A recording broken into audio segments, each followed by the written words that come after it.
Often students are very interested in generating revenues. To generate revenues, they need to set the price.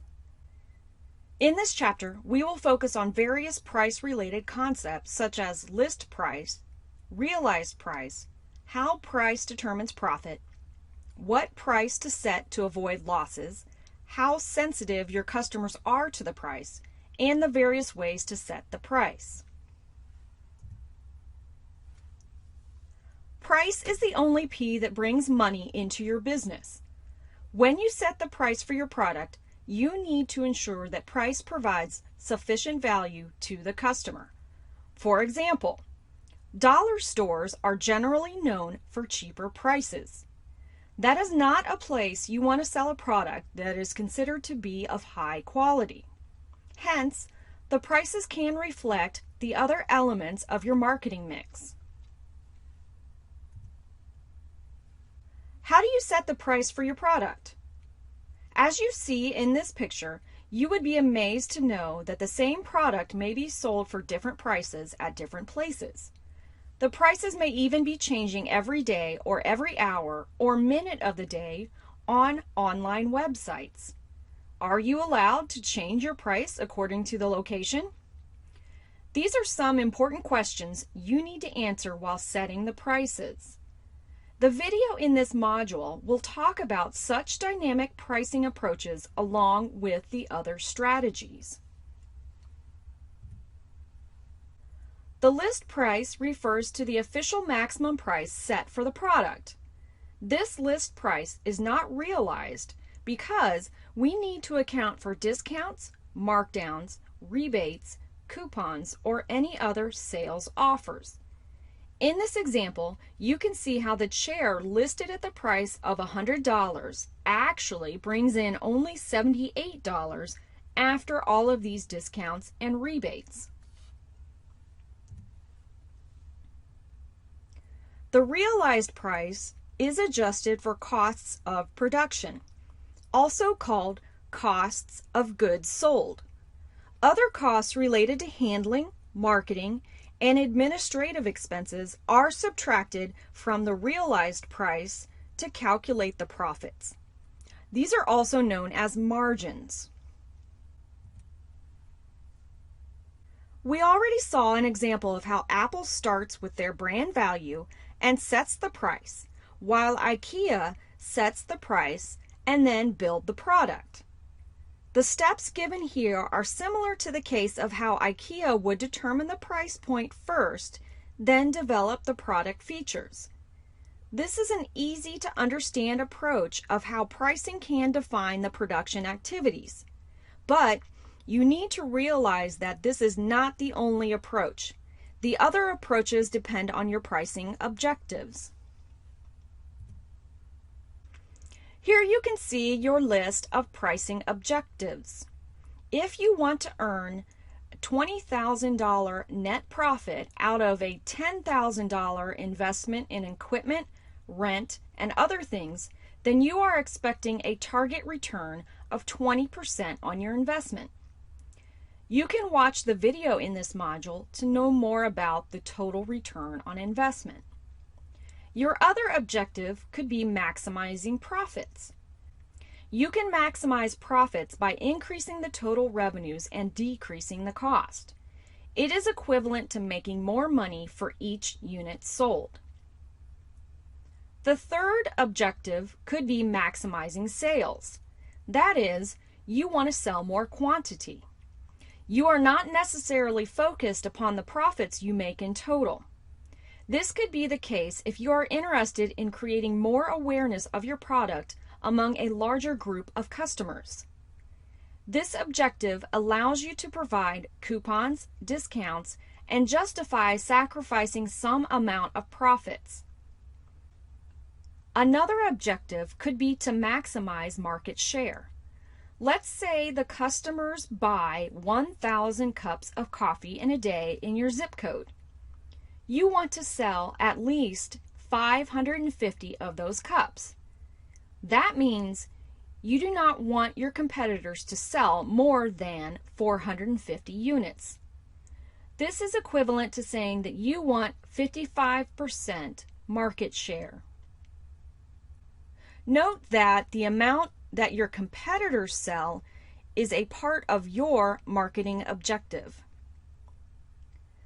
Sometimes your objective would be not to make any changes. A good example would be a family business that is passed down from generations that you want to stick to the old age ideals. The family doesn't want to make any changes as it will erode the value. This is what marketers call maintaining the status quo. Sometimes maintaining the status quo objective can be limiting to your growth potential. In those cases, it is important to reevaluate and start to challenge the status quo. You should also note that these marketing objectives have to be frequently revisited and revised. Make sure to check out the videos in the module that relate to these objectives. Which of these pricing objectives is suitable for you? That depends on your particular situation, summarized by these 5 C's. How much does it cost you to produce the product? How much are the customers willing to pay for the product? Who are your competitors? And how much do they charge for their products? What are your corporate strategy and company objectives? And finally, what constraints can limit you from reaching your desired pricing levels? The pricing also depends upon economic conditions. During 2008, there was a slowdown in the global economy.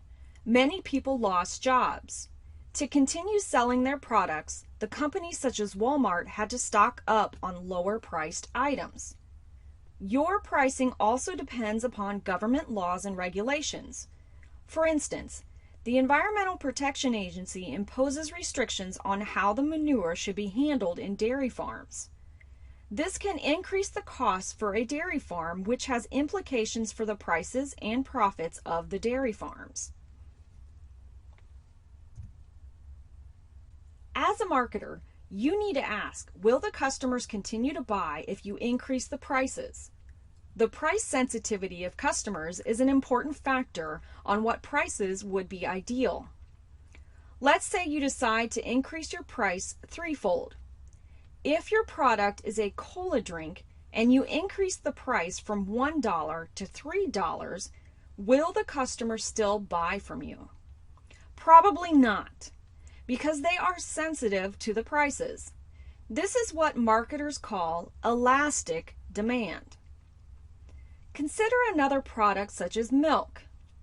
Even if the price of milk increases from 80 cents to $2.40, the customers will still buy the milk product because it is necessary for their daily consumption. Marketers call this inelastic demand. Which type of demand is preferable for you as a marketer? Elastic demand or inelastic demand? Marketers advertise to make the demand for their products inelastic. With inelastic demand, they can increase the total sales revenues even when the price of the product increases over time. Products with inelastic demand typically have no or fewer substitutes, such as sunscreen, gasoline, or food. The lesson for you as a marketer is that you can get away with increasing the prices for these products without affecting your sales very much. Consider another product such as Starbucks coffee. It has a lot of substitutes. The competitors from Dunkin' Donuts, McDonald's, convenience stores, and even home-brewed coffee can replace Starbucks coffee. So, the demand for coffee is said to be more elastic.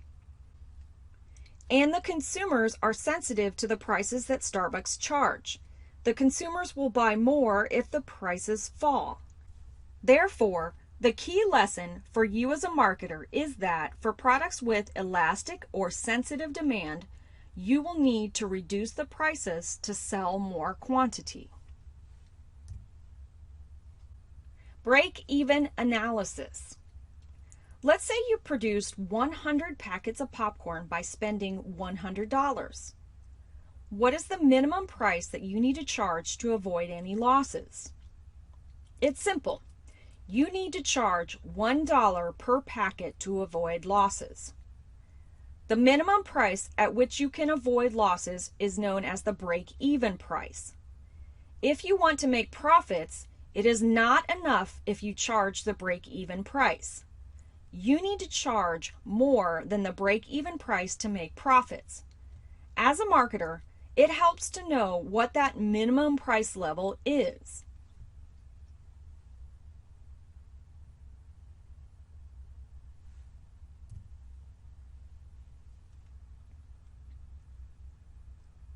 Similar to break-even price is another concept called break-even quantity. It is the minimum quantity that needs to be sold to cover all the costs incurred in producing your product. The formula to calculate break-even quantity is total fixed costs divided by the difference between the average price and average cost per unit. Here is an example. Here's an example of a floral retail shop. Let's say you spend $24,000 a month on building and equipment rent for your floral bouquet shop. You charge an average of $30 a bouquet. Let the cost of flowers be $20 a bouquet. How many bouquets do you need to sell in a month to cover all the $24,000 in rental expenses and the $20 worth of flowers and packing materials? The formula says that you have to divide $24,000 by the difference between the price and cost per bouquet. That is 30 minus 20 equaling $10. The answer is 2,400 bouquets. This is your break-even quantity. That is, you need to sell 2,400 bouquets to cover the rental costs. You can make a profit only if you sell more than 2,400 bouquets from this example. The explanation for the cost components, such as total fixed costs and average variable costs per bouquet, can be found in the video link in the module. Make sure to watch the video. Please note that there will be questions on break-even analysis in the homework as well as exams. Remember that break-even price is the minimum price that you have to charge to cover your costs, and break-even quantity is the minimum quantity that you need to sell to cover your costs. Knowing the break-even concepts will help you as an effective marketer. We know that we need to charge more than the break-even price. Are there any strategies that we can follow? Yes. Apple often follows skimming price strategy with its iPhones. They charge a very high price in that introduction phase to capture their customers who are desperate to be the first to get their hands on newer iPhone models. Apple is able to capture a higher proportion of the customer value because the demand is high. Another pricing strategy is to charge the lowest price when the products are introduced. The initial discounts offered to encourage customers to try the product leads to a pricing strategy known as penetration pricing. Often, the marketers use this strategy to penetrate a new market and expand market share. Some companies, like Walmart, do not charge a very high price or a very low price. They commit to charge the same price for the introduction to the maturity phase. This is the EDLP concept of Walmart. That is everyday low price. Walmart reworded EDLP as always low prices in the mid-2010s. Another strategy is to charge different prices according to their customer demand. This occurs in retail stores through sales on select days or early bird specials. It is easy to implement dynamic pricing in an online retail situation where the software can show different prices on different dates or show different prices based on the customer's computer IP location. Such price changes can be very dynamic and automated using computer software. As a marketer, you can use any of these pricing strategies in the introduction phase. Next, we will see 20 different pricing strategies that you can use during growth and maturity phases of your product life cycle. You can use these strategies during the growth and maturity phases of your product's life cycle. Number 1, add a markup. Number 2, add a markdown. Number 3, odd-even pricing. Number 4, prestige pricing. And number 5, price levels. Adding your markup. Let's say you are a retailer for John Deere. A customer bought a garden tractor. The cost of buying it from John Deere, displaying it in the showroom, marketing expenses, and transporting is estimated at $3,200. If you want a profit of 15%, then you add a markup of $484 to the costs. Your list price will be $3,707. Markdown.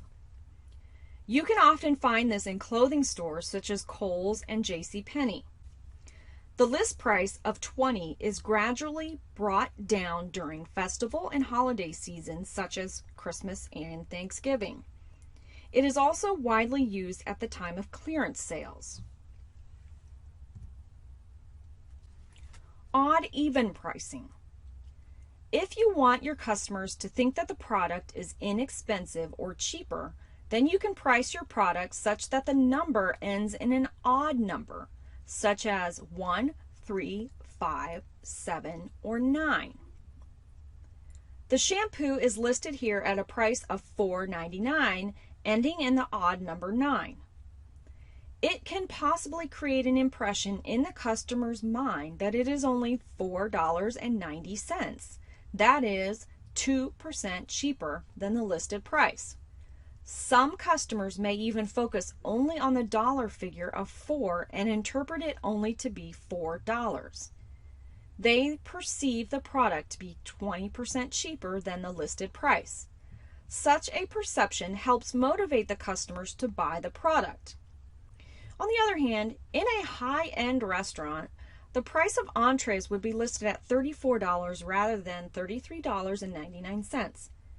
They are communicating that their product is of high quality and does not contain any cheap ingredients. Prestige pricing. Some very high-end fashion products such as Chanel, Gucci, Abercrombie & Fitch, or the luxury car companies such as Porsche and Lamborghini list their prices at a very high premium. They want to provide the happiness to their customers that they are getting an exquisite product that puts them in an elite group of owners, hence the name prestige pricing.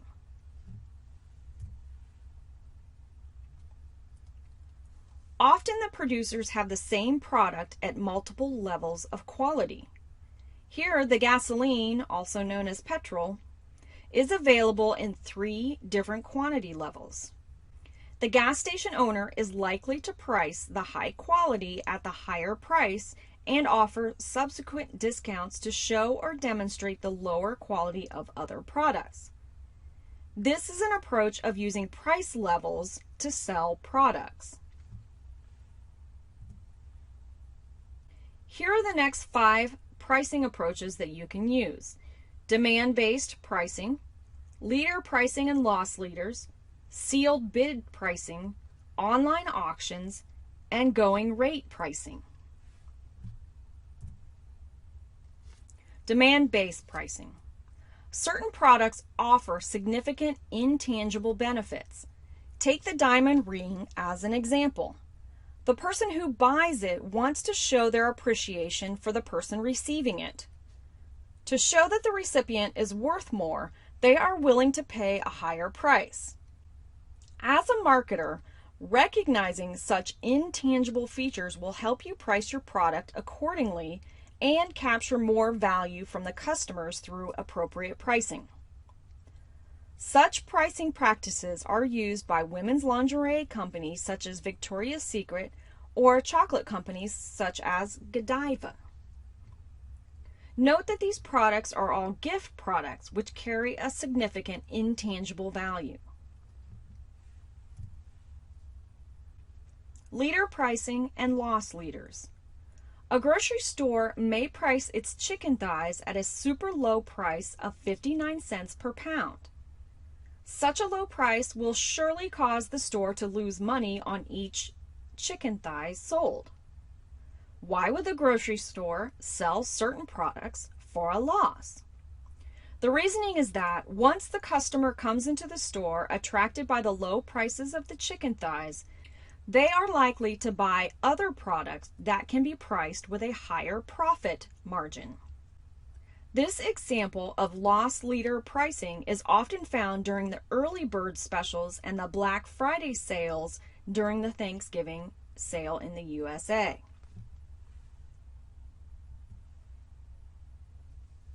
Sealed bid pricing. Auctions have the advantage of bringing out a buyer's true willingness to pay for a product. By having multiple customers bid on the product, you can determine the highest price for that product. If the price is not sufficiently high enough, the seller may have the option to withdraw. The sealed bid auction also helps hide one buyer's bid from other bidders. This can help elicit the true willingness to pay from each participant. Online auctions. Are you familiar with an online auction website such as eBay? The buyer who has the highest bid or willingness to pay wins the product. Also note that there is an option Buy It Now where you can list the minimum price that you expect to receive. These various tools make the pricing mechanism more attractive depending on the situation. Going rate pricing. Commodity products such as corn, soybeans, and milk are sold by the producers to the local co-op based on the futures or forward contrast prices established in the Chicago Mercantile Exchange. This is called going rate pricing, where the producer is willing to sell at a price established in some centralized markets. Many commodity prices are determined in centralized or decentralized markets such as the Chicago Mercantile Exchange or the Kansas City Board of Trade. Other commodity products where the prices are determined through centralized markets include energy products such as crude oil, metals such as aluminum, gold, silver, copper, and foreign currency markets. Here are a few more pricing approaches that may be relevant to certain products or businesses. Price bundling, concessions pricing, two-part pricing, payment pricing, and promotional pricing. Price bundling. When you go to a fast food restaurant, you can save money by buying a combo meal.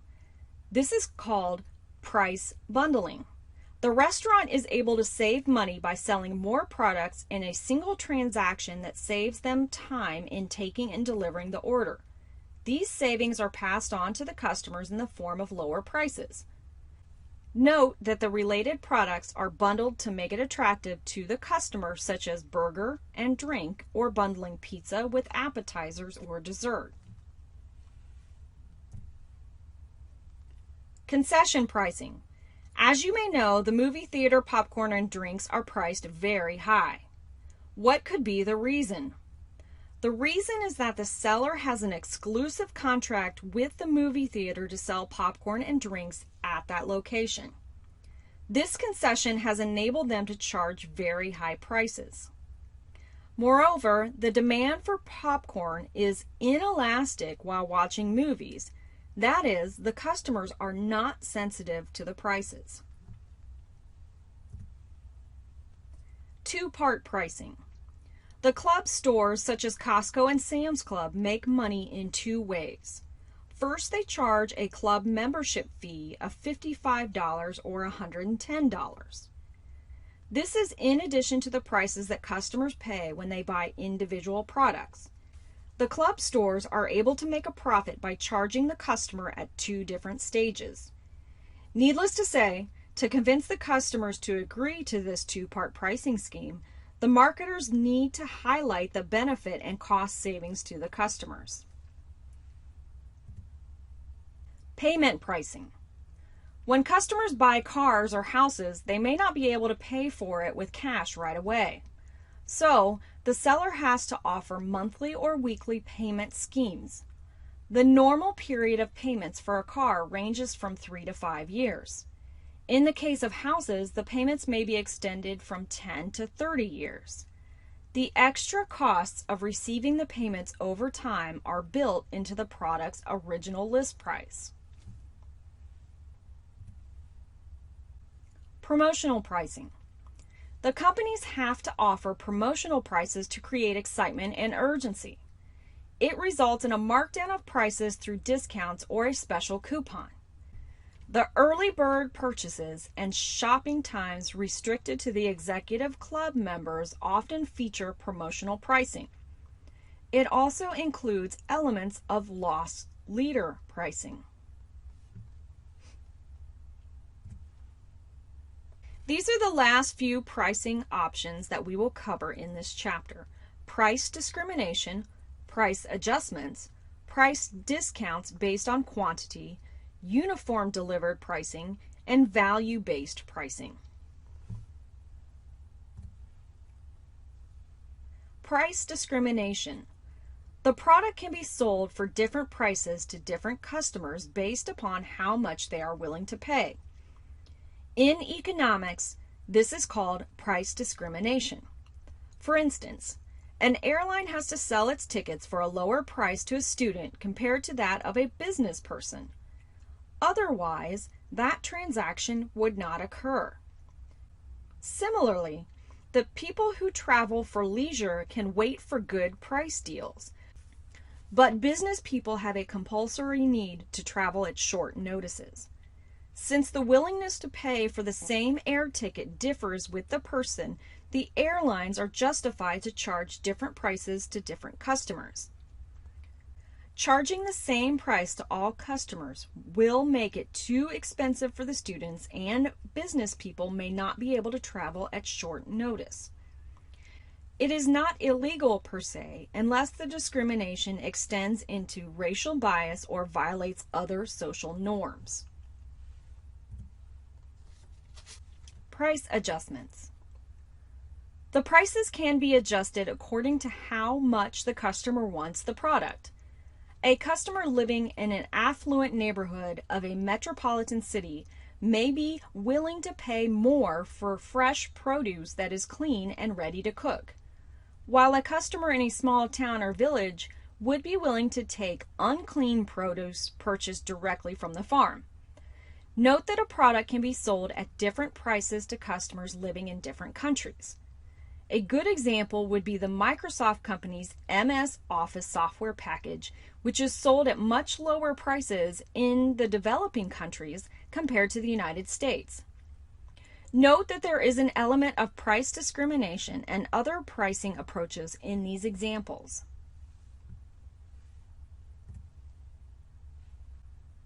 Price discounts based on quantity.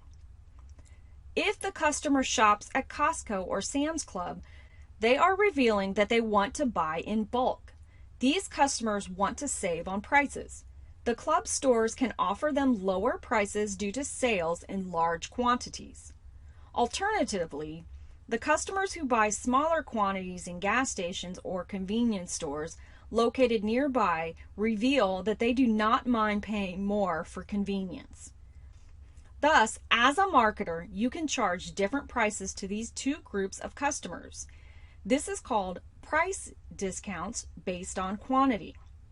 This is another form of price discrimination. Uniform delivered pricing. The U.S. Postal Service has a product called Flat Rate Envelope. Irrespective of the contents and weight, if it fits in the envelope, then it will be shipped for the same price. This is called Uniform Delivered Pricing Approach. Value-based pricing. As you reflect upon these various pricing approaches, you need to recognize your price against the value derived by the customer. Certain pricing approaches that make use of consumer psychology or charging different prices to different groups of customers are common and considered ethical, while certain practices such as price gouging, predatory pricing, and price discrimination based on races can be considered unethical and create a negative image for your company. Remember that the price chosen should provide value to the customers as well as enable profits for your company in the long run. Some pricing approaches can even land your company in legal troubles. Price fixing with your supply chain partners, colluding or cooperating with your competitors can violate antitrust laws. Baiting and switching refers to inviting a customer with a false advertisement of low price, later reneging on that price, and trying to upsell them with a different product is also a troublesome behavior with regard to pricing. Watch the videos in this module to find out more information about these topics.